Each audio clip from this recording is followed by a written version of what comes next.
For years, there's been a running joke in private equity that all software as a service companies taste like chicken. From a balance sheet perspective, they were identical, predictable, uniform, and easily analyzed. This uniformity made them the ideal investment vehicle. If the growth metrics were the same, you had a copy-paste formula for profitability, allowing firms to pour billions into generic software with total confidence. Then generative AI arrived. Once reliable growth metrics cratered as these generic companies struggled to remain relevant in a world where AI agents began taking over the actual work. Simply adding a chat window to an old software suite hasn't solved the problem. Enterprise customers have realized that standard Copilot modes cannot be trusted to handle complex, multi-step business workflows without constant human supervision. This creates a crisis for private equity firms holding funds dated for 2026, 2027, and 2028. They are wrestling with how to sell companies that were healthy SaaS leaders a few years ago, but now face a market that no longer values their original business model. With the efficiency of global office work at stake, trillions of dollars in future value are currently in limbo.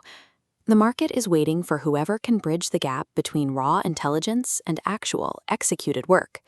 The industry is now converging on the Agentic Workflow, a specific environment where an AI can reliably complete 100% of a task, scale it, and repeat it without human handholding. To capture this market, four forces are colliding. First, the tech giants are realizing they must leave their Silicon Valley conference rooms. They are now deploying engineers directly into the trenches with clients to figure out how these agents actually function in the wild. Despite raising historic amounts of capital, the major labs remain constrained by the staggering costs of model training and GPU procurement. To fund these massive deployment operations, they are forming joint ventures with the very private equity firms desperate for an AI pivot. Simultaneously, global consultancies are moving upstack to build their own agentic products, while systems of record like Salesforce and SAP are opening structured APIs to ensure agents call their platforms directly, protecting their data monopolies. Private equity represents the fourth force, acting as a massive distribution channel. A PE firm can introduce a single AI partner across their entire portfolio, standardizing playbooks and comparing results across dozens of companies at once.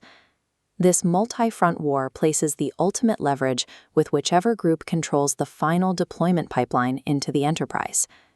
Even the frontier labs now argue that the primary bottleneck for AI is the implementation layer, the complex, custom-built harness that allows a model to operate inside a company.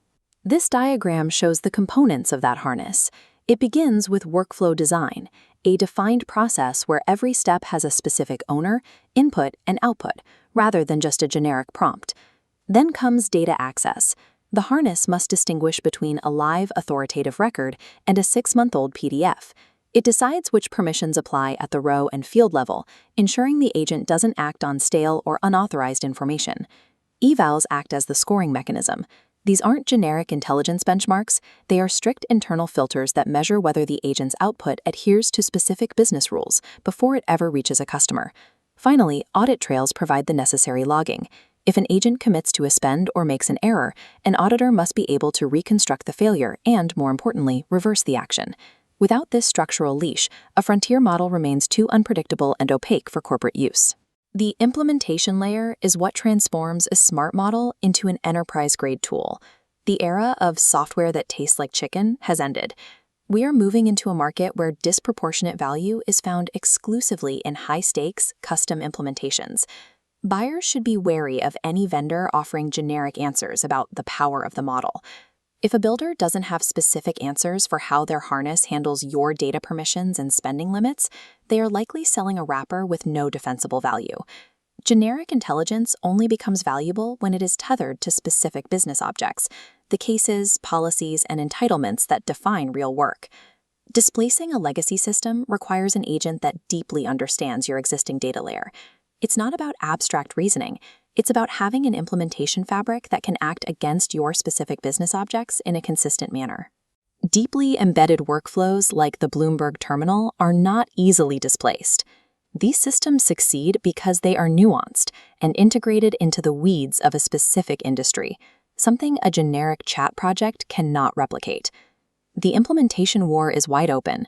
The trillion-dollar pot of gold belongs to those willing to build the messy, custom fabric